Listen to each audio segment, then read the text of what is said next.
अच्छा जी, नेक्स्ट हम कंटिन्यू करते हैं फर्दर। हमने बताया था इनके मेरा ख्याल है इसके मोबिलिटी फैक्टर्स भी हमने डिस्कस कर लिए हैं कि किस तरह से ये कंट्रोल करते हैं, कौन कौन से फैक्टर हैं जिनके थ्रू ये इस मूवमेंट को कंटिन्यू करते हैं या फिर इसको कंट्रोल करते हैं, ये डिस्कस कर लिया था हम लोगों ने। स्फिंक्टर्स के बारे में हमने डिस्कस किया। There are two types of sphincters. एक जो है वो एसोफेगस और स्टमक के दरमियान में प्रेजेंट होता है, while the other is present between the stomach and the intestine. तो चूंकि स्टमक में बेसिक स्टोरेज होती है, इस वजह से स्फिंक्टर्स की जरूरत है कि एकदम से कहीं ज्यादा अमाउंट है वो ना चली जाए। इसी तरह अगर एसोफेगस और स्टमक के दरमियान में है तो वो भी ये होता है कि एकदम से कहीं बहुत ज्यादा फूड जो है वो जो हम इनटेक कर रहे हैं, कुछ लोग आपको पता है कि इस तरह से खाते हैं कि नॉन स्टॉप या स्पीड से बहुत ज्यादा खाते हैं, तो ये स्फिंक्टर्स हेल्प करते हैं कि वो एक रेगुलर अमाउंट जो है उसको फॉरवर्ड कर सकें। अच्छा जी, वेरी नेक्स्ट स्टेप जो हमारी ओरल कैविटी है बेसिकली, वहां से हमारा डाइजेस्टिव ट्रैक्ट स्टार्ट होता है, जैसे मैंने आपको डायग्राम में शो किया था। तो oral cavity has following components. कौन कौन से इसमें रीजन है? लिप्स हैं जो कि बिल्कुल स्टार्टिंग मस्कुलर कंपोनेंट्स हैं, these are the outer boundaries of oral cavity. और फिर उसके साथ टंग एंड टीथ हैं which lies inside the oral cavity, और उसके साथ स्लाइवा है, that is basically the secretion in the presence of glands, और ये ग्लैंड्स प्रोड्यूस करते हैं सिक्रीशंस जिनको हम स्लाइवा कहते हैं। फिर फाइंड आउट कर लेते हैं कि स्लाइवा की कंपोजिशन क्या होती है। ये चीज भी आपने पढ़ी है या नहीं पढ़ी? नो मैम, ये यहाँ से पढ़ना है। हाँ, यहाँ से हमने पढ़ी। ओके देन, लिप्स, जैसे कि मैंने आपको बताया कि these makes the outer boundary of oral cavity. तो बेसिकली ये ओरल कैविटी को प्रोटेक्ट भी करते हैं। अगर खुदा न खास्ता इनकी प्रेजेंस ना हो तो डायरेक्ट ओरल कैविटी जो है वो उसकी एक्सपोजर हो and it may cause certain kind of problems. ठीक है, जैसे मतलब प्रोटेक्टिव रेफरेंस से, या ये कि अगर फूड इनटेक आप कर रहे हैं, लिप्स नहीं है, या फर्दर हम टीथ और टंग्स का रोल पढ़ेंगे, तो वो भी हमें हेल्प करती हैं फूड को सस्टेन करने में ओरल कैविटी के अंदर। तो अगर लिप्स, टीथ और टंग्स वगैरह नहीं होंगे तो हमारे फूड जो है वो डेफिनेटली अपनी जगह पे सस्टेन नहीं करेगा, कुछ फूड पार्टिकल्स जो है वो बाहर की तरफ निकल आएंगे, सो एंड सो। आपको पता है जो एजेड लोग होते हैं उनमें सम टाइम वो खाना खा रहे होते हैं तो कुछ छोटे मोटे पीसेस जो है वो मुंह से बाहर निकल आते हैं, या लिक्विड इनटेक कर रहे हैं तो उसमें प्रॉब्लम होती है। तो उसका बेसिक पर्पस ये है कि उनके जो मसल्स हैं वो एजिंग के प्रोसेस के थ्रू लूज हो चुके होते हैं। तो वो मसल्स लूज होने की वजह से उनके जो मतलब प्रॉपर ग्रिप नहीं होती है, वो अपनी ओरल कैविटी को या अपने लिप्स को प्रॉपरली वो अपना उनका जो उसके ऊपर कंट्रोल होता है या होल्ड होता है वो उतना स्ट्रांग नहीं रहता है, जिसकी बेस पे उनको ये सारी प्रॉब्लम्स फेस करना पड़ सकती है। हम अभी यंग हैं अल्हम्दुलिल्लाह, तो हमें नॉर्मली ऐसी प्रॉब्लम नहीं होती है। हमें सिर्फ उस केस में हो सकती है जब हम अपना खाना खाते हुए पूरी अटेंशन ना दें, ठीक है, हमारा ध्यान कहीं और है या हम बातें करने लगे हुए हैं, तो फिर उस केस में यहाँ कुछ प्रॉब्लम हो सकती है। Anyhow, lips play also very important role, which is known as phonation. Phonation basically sound production है। अगर किसी के खुदा न खास्ता लिप्स नहीं होंगे तो वो जब साउंड प्रोड्यूस करेगा तो वो एक ही तरह की साउंड जो है वो प्रोड्यूस होगी, नॉन रिदमिक। मतलब हम तो वर्ड्स को जनरेट करते हैं, वर्ड्स जो हैं वो हमारे माउथ रीजन से जनरेट होके स्पेसिफाई होके निकलते हैं। अगर कोई ऐसा पर्सन है जिसमें ये लिप्स प्रेजेंट नहीं है तो उसकी एक जैसी आवाज निकलेगी चाहे वो कुछ भी बोलेगा, ठीक है। सो इन दिस सेंस हम इमेजिन कर सकते हैं this is how much important blessing of Allah. इसी तरह tongues and teeth, teeth basically have enamel, एक हार्ड कवरिंग है जो कि उनके ऊपर प्रेजेंट होती है।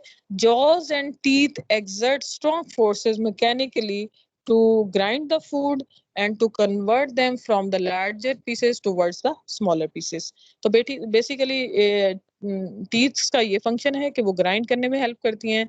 एनेमल उनकी आउटर कवरिंग है जो कि वहां प्रेजेंट होती है।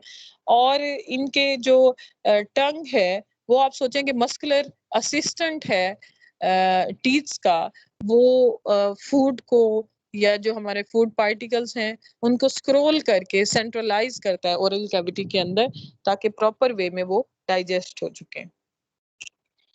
The next one is the saliva. This is basically the presence of glands that will produce the saliva.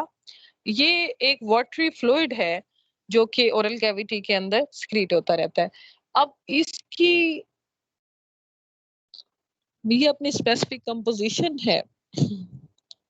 Like इसमें म्यूसिन प्रेजेंट होता है, HCO3 प्रेजेंट होता है, SCN जिसको थायोसाइनेट कहते हैं वो भी प्रेजेंट होता है, एमाइलेज एक एंजाइम है जो कि प्रोड्यूस होता है, वो भी इसके अंदर प्रेजेंट होता है।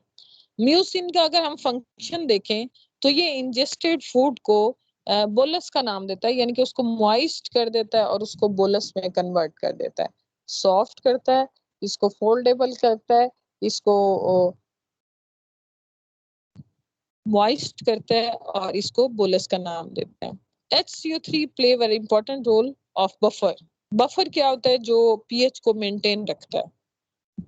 Thiocyanate, another compound, and lysozyme, this is also enzyme. Both of these are present in the oral cavity to kill the microorganism. Basically सिर्फ digestive system में food की digestion नहीं होती, बल्कि ये एक secure system है natural way में, जिस इसमें इसके साथ साथ इसकी प्रोटेक्ट भी होती है या प्रिजर्वेशन भी होती है। तो जो माइक्रो ऑर्गेनिज्म है उनको किल कर दिया जाता है during this process. amylase necessity to initiate carbohydrate digestion. In fact carbohydrate की जो डाइजेशन है वो ओरल कैविटी से ही स्टार्ट हो जाती है। नॉर्मली तो हम प्रोटीन और लिपिड्स को भी ओरल कैविटी से ही स्मॉलर पोर्शन में कन्वर्ट कर देते हैं, लेकिन जो प्रॉपर डाइजेशन का प्रोसेस है कि कन्वर्ट करना from larger one to smaller one and diffusible, carbohydrate के रेफरेंस से ये प्रोसेस जो है वो ओरल कैविटी में ही स्टार्ट हो जाता है due to presence of amylase. Understand? Can we move towards the next slides? ये जो अभी टीथ के आपको मैंने कैरेक्टरिस्टिक बताए थे,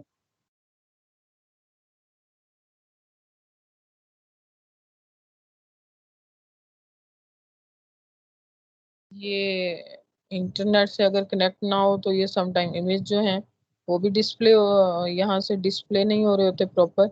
आप लोग जो स्लाइड्स बनाते हो उसमें कोई ऐसा पैटर्न है या उसको किसी वे में सेव करते हैं आप लोग?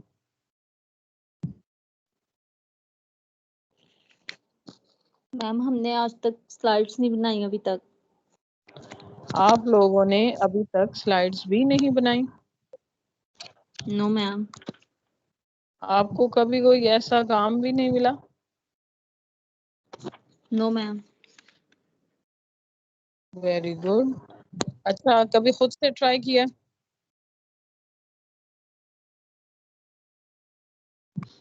कि वो भी नहीं? मैम ट्राई किया था, हुआ नहीं। Yes ma'am.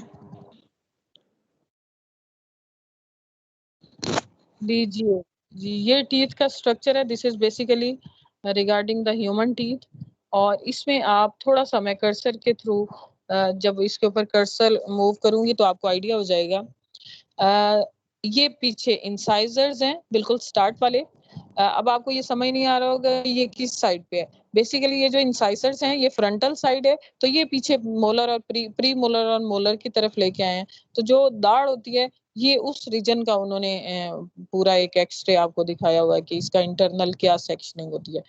तो इंसाइजर्स हैं जो कि होल्ड करते हैं फूड को, फिर कैनाइंस हैं जो कि थिन इनके पॉइंटेड एजेस होते हैं जो कि बाइट करने में हेल्प करते हैं, और फिर उसके अलावा क्राउन्स हैं, ये जो वाइटिश मटेरियल है ये क्राउन्स हैं जो कि soft body of the teeth के ऊपर प्रेजेंट होते हैं। फिर उसके नीचे हमारे पास डेंटाइन है, एक मस्कुलर रीजन है, पल्प कैविटी है जो कि सॉफ्ट मटेरियल है, और इस कैविटी के अंदर हमारे पास वेन्स हैं, आर्टरीज हैं, नर्व इंटरेक्शन भी है, और साथ में इसको रूट कैनाल भी कहते हैं। ये जो मटेरियल है this is actually the live portion, तो इसको हम रूट कैनाल भी कहते हैं। इसके साथ गम टिश्यूज और ये सीमेंट है जिसके अंदर फिक्सिंग है इन चीजों के अंदर। आपको पता है कि समटाइम ये क्राउन जो है ये डिस्ट्रॉय हो जाता है, लेकिन ये जो इंटरनल साइड है ये प्रेजेंट रहती है और फिर उसको शदीद पेन क्रिएट करती है if there may be certain kind of problem. और ये नर्व और ब्लड वेसल्स भी इसी के अंदर प्रेजेंट हैं। अगर आप में से किसी ने खुदा न खास्ता भी आप कोई प्रॉब्लम्स तो नहीं हुई होंगी, लेकिन अगर किसी घर में किसी ने फैमिली में किसी ने रूट कैनाल कराई हो अपने किसी टीथ की, तो उसका पर्पस यही होता है कि ये रूट कैनाल, ये अगर लाइव मटेरियल जो है, ये लाइव सेक्शन अगर क्राउन ऊपर से खराब हो गया तो इसको प्रॉपर्ली वो नीट कर देते हैं। अगर तो वो नीचे वाला सेक्शन जो है वो सेफ है, तो वो सिर्फ ऊपर से उसको नीट करके तो फिक्स करके ऊपर से क्राउन ऐड कर देते हैं। अगर नीचे वाला पोर्शन जो है वो कम्प्लीटली डिस्ट्रॉय हो चुका है, तो फिर उस केस में ये वेन्स का इंटरेक्शन यहाँ से कट कर देते हैं, इसको डेड करके तो फिर ऊपर से क्राउन्स ऐड कर देते हैं। क्राउन्स अगर नेसेसरी हो, जैसे अगर किसी के फ्रंटल टीथ हैं तो वो जरूर क्राउन ऐड करवाएंगे, और अगर किसी के साइड में या प्री मोलर मोलर्स हैं तो वो टाइम नहीं भी ऐड करवाते, सिंपली उसको डेड कर देते हैं। तो ये बताने का सारा मकसद यही है कि ह्यूमंस आर बेसिकली ओमनिवोर्स, तो उनमें हर तरह की फूड होती है और वो इनटेक करते हैं और उसको प्रोसेस करते हैं डाइजेस्ट करने के लिए। तो ये सब चीजें उसमें इन्वॉल्व होती हैं। The next one very important section regarding the digestive tract is the stomach. अब अगर आप स्टमक को देखें तो this is comparatively large in size बाकियों की निस्बत। Not only it's large in size, but it also contain different kind of glands, specifically the gastric glands, और जो कि प्रोड्यूस करते हैं गैस्ट्रिक जूस। अगर हम इसकी कंपोजिशन को देखें तो या इनर लाइनिंग को देखें तो इसमें हमारे पास पेरिटल सेल्स होते हैं जो कि HCl सीक्रेट करते हैं। आपको पता है कि स्टमक में जाते फूड की एसिडिटी इंक्रीज हो जाती है। चीफ सेल्स प्रेजेंट होते हैं जो कि सीक्रेट करते हैं पेप्सिनोजन, और उसके साथ म्यूकोकोकस सेल्स हैं जो कि सीक्रेट करते हैं म्यूकस। और उसके साथ फिर फर्दर ये कि what will be the basically mechanism of digestion, उसको हम डिस्कस करेंगे। लेकिन उससे पहले इट्स मोर बेटर कि मैं आपको स्टमक की जो डायग्राम है या उसकी कौन सी लाइनिंग है या वो किस तरह से उसकी डिवीजन है वो चीज आपको एक दफा शो कर देती हूँ, फिर उसके बाद हम इनका जो फंक्शंस है उसको डिस्क्राइब करेंगे। So this is the human stomach. Basically it receive the food bolus की फॉर्म में जो कि एसोफेगस से एंटर होता है, और उसके बाद स्टमक जो है उसमें डिफरेंट सिक्रीट करता है डिफरेंट एंजाइम्स, या उसके जो गैस्ट्रिक ग्लैंड्स हैं वो प्रोड्यूस करते हैं एंजाइम्स भी, म्यूकस भी, HCl भी और अदर सब्सटेंसेस जो कि डाइजेशन ऑफ प्रोटीन को स्टार्ट करती हैं। रिमेंबर डैट कि हमने बात की थी कि ओरल कैविटी में कार्बोहाइड्रेट की डाइजेशन स्टार्ट हो जाती है, लेकिन प्रोटीन की जो एक्चुअल डाइजेशन का प्रोसेस है that will be started in the stomach region. Also it's control the rate of movement. अब ये स्टमक का एक और इम्पोर्टेंट फंक्शन भी है कि वो rate of movement of food towards the intestine को रिड्यूस करता है, स्टेबल करता है कि किस तरह से उसको कंटिन्यू करना है। अब ये आपके सामने थोड़ा सा एक डायग्राम है, आउटर पोर्शंस हैं, दिस इज सिरोजा, ये इंटरनल बॉडी है, this is the region of mucosa, और ये एक बहुत बड़ा कर्व है, दिस इज पाइलोरस, ये जो स्फिंक्टर है जो कनेक्टेड है इसको हम कहते हैं पाइलोरस, और दिस इज एसोफेगस। ये जो हमारे पास मसल्स हैं या लेयर्स हैं, दीज आर लॉन्गिट्यूडनल लेयर्स, और अगर कोई सर्कुलर है जैसे ये आपको नजर आ रही है तो this is the circular layer. ठीक हो गया। अब थोड़ा सा अगर हम इसकी इनर लाइनिंग की तरफ जाएं तो फिर हमें पता चलेगा कि इसके अंदर कौन कौन से मौजूद हैं सेल्स। सेल्स की अगर हम बात करते हैं तो इसमें पेरिटल सेल्स मौजूद हैं, ये बिल्कुल ऊपर की तरफ। एक्चुअली ये स्टमक आपको शो किया हुआ है, उसकी जो लाइनिंग है उसमें से एक क्रॉस सेक्शन एक्सर्ट किया गया है और उसको बाहर की तरफ लाके डिस्प्ले किया गया आपके सामने। अब हम ये देखना चाह रहे हैं कि वो जो एक थोड़ा सा सेक्शन माइनर से लिया गया उसकी इंटरनल लाइनिंग क्या है। These basically includes different kinds of cells. ठीक है। अब नॉर्मली तो उसके ऊपर उन्होंने लेयर बताई है कि ये एपिथेलियम है, लेमना प्रोपोडिया, मस्कुलर म्यूकोजा, ये तो चले हैं। लेकिन हम जो बात कर रहे हैं, पहले स्टार्ट में हमने बताया था कि म्यूकोजा, सब म्यूकोजा, म्यूसिन और Sironja. Sironja outer most layer है और उसके अंदर जो है, जैसे हमने ऑलरेडी गैस्ट्रोइंटेस्टाइनल ट्रैक्ट की लाइनिंग के अंदर चेक किया था। लेकिन यहाँ जो हम देखने जा रहे हैं, ये जो बेसिक लाइनिंग है इनकी, इसके अंदर कौन कौन से सेल्स मौजूद होते हैं। अब इस टाइम में हमारी डिस्कशन जो है वो यहाँ है, इसी को एक छोटे सेक्शन को लेके एनलार्ज किया गया है और उसके रिजल्ट में जो हमारे सामने आया है कि इसके अंदर पेरिटल सेल्स भी मौजूद हैं और उसके साथ साथ गैस्ट्रिक ग्लैंड्स भी मौजूद हैं, चीफ सेल्स मौजूद हैं और उसके साथ हमारे पास म्यूकस सेल्स भी मौजूद हैं। अब इनका फंक्शन ऑलरेडी मैं आपको बता चुकी हूँ कि ये जो पेराइटल सेल्स हैं वो HCl प्रोड्यूस करते हैं। अभी नेक्स्ट जब हम मैकेनिज्म की तरफ जाएंगे, इनका फंक्शन भी हम डिस्कस करेंगे कि ये जो HCl प्रोड्यूस करता है ये बेसिकली क्या रोल प्ले करता है। चीफ सेल्स पेप्सिनोजन प्रोड्यूस करते हैं और ये पेप्सिनोजन जो है वो चेंज हो जाता है पेप्सिन एंजाइम में। और अब ये जो हमारे पास चीफ सेल्स हैं, नॉर्मली वो कहते हैं ये प्रेजेंट कहाँ होते हैं, तो ये पिट जो है हमारे पास ग्लैंड्स की, गैस्ट्रिक ग्लैंड्स की जो पिट है वहां पे ये प्रेजेंट होते हैं। और upper surface of gastrointestinal tract, oesophagus और माउथ, जो म्यूकोजा है, जो थर्ड वन सेल्स हैं, हमने पहले बात की है पेराइटल सेल्स की जो HCl प्रोड्यूस करते हैं। दूसरे नंबर पे हमने बात की है चीफ सेल्स की जो पेप्सिनोजन प्रोड्यूस करते हैं। तीसरे नंबर पे हमने म्यूकस सेल्स की बात की है और जो इधर डायग्राम में नीचे उन्होंने मेंशन की है एंटीरो एंडोक्राइन, जिनको हम कह रहे हैं, ये बेसिकली म्यूकस सेल्स हैं। ये प्रोड्यूस करते हैं, गैस्ट्रिक लाइंस को कवर करते हैं, उनके ऊपर एक कोट या एक प्रोटेक्टर बना लेते हैं जो कि एसिडिटी, आपको पता है कि अगर जितनी एसिडिक होती है कंडीशन स्टमक के अंदर, तो वो समटाइम्स सेल्फ डाइजेशन का काम भी कर सकती है। लेकिन अब नेचर को देखें कि नेचर ने एक इंटरनल लाइनिंग इसके अंदर जनरेट की हुई है जो इसकी सेल्फ डाइजेशन को रोकती है। तो जो एसोफेगस और माउथ रीजन है उसमें ये लाइनिंग कवरिंग कम होती है और बाकी जो स्टमक रीजन है उसमें ये लाइन कवरिंग ज्यादा होती है। उसकी रीजन फिर ये है कि जैसे हमें वॉमिटिंग या कोई दूसरी प्रॉब्लम होती है और कोई भी स्टमक से चीज जो है वो बाहर हमारे गले की तरफ आ जाती है, तो काफी देर हमारे एसोफेगल रीजन में और गले में काफी देर तक जलन होती रहती है। उसकी रीजन क्या है कि उसमें जो म्यूकस ग्लैंड्स हैं वो थिन प्रोड्यूस करते हैं एसोफेगल रीजन में, जबकि स्टमक रीजन के अंदर वो एक थिक लाइनिंग प्रोड्यूस करते हैं, जिसकी वजह से उसका जो भी इन्वायरमेंट होता है स्टमक का, हमें उसके अकॉर्डिंग कोई पेनफुल या कोई जलन वगैरह महसूस नहीं होती कि जब हमारे फूड पार्टिकल स्टमक के अंदर मौजूद होती हैं। अच्छा जी, बोलस की फॉर्म में जब फूड एसोफेगस से निकलकर स्टमक की तरफ आएगी और फिर वहां HCl सिक्रीट हो गया जो कि एसिडिटी इंक्रीज कर देगा और उसके साथ जो गैस्ट्रिक उसके पेप्सिनोजन है वो पेप्सिन में कन्वर्ट हो जाता है, वो भी डाइजेस्टिव एंजाइम्स है।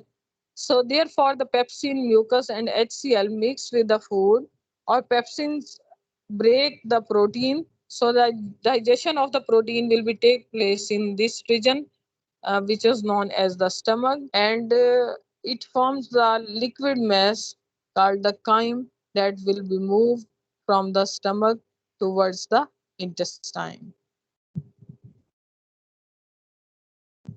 अब जो पेरिस्टाल्टिक वेव्स हैं ये मोस्टली सीज कर देती हैं when the stomach is empty. लेकिन अगर हम कोई 8-10 घंटे की ब्रेक देते हैं तो उसके बाद जैसे फूड जो है वो इसके करीब होती है या इसकी वॉल्स को टच करती है तो वहीं से एक्सक्रीशंस का प्रोसेस स्टार्ट हो जाता है।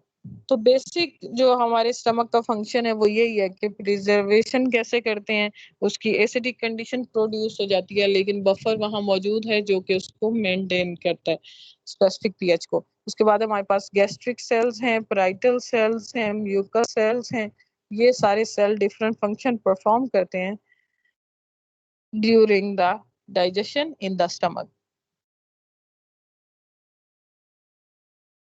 अच्छा जी, आज के लिए मेरा ख्याल है इतना ही काफ़ी है और नेक्स्ट लेक्चर में इंशाल्लाह ताला हमारा ये डाइजेशन का प्रोसेस कंप्लीट हो जाएगा। इससे वेरी नेक्स्ट हम डिस्कस करेंगे स्मॉल इंटेस्टाइन और लार्ज इंटेस्टाइन का क्या फंक्शन है और फिर उनके रिजल्ट्स क्या हैं, या अगर हमारे पास लिवर या गॉल ब्लैडर रह गया तो उसका डाइजेशन के सिस्टम में क्या फंक्शन है। Inshallah in next class. If there are any questions regarding this lecture, you may ask in other.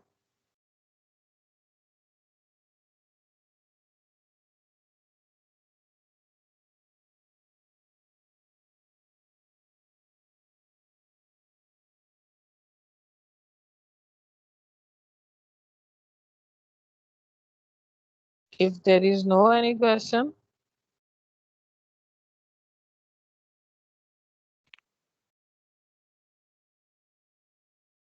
class, are you there? Yes, ma'am. Yes, ma'am. Yes, ma'am.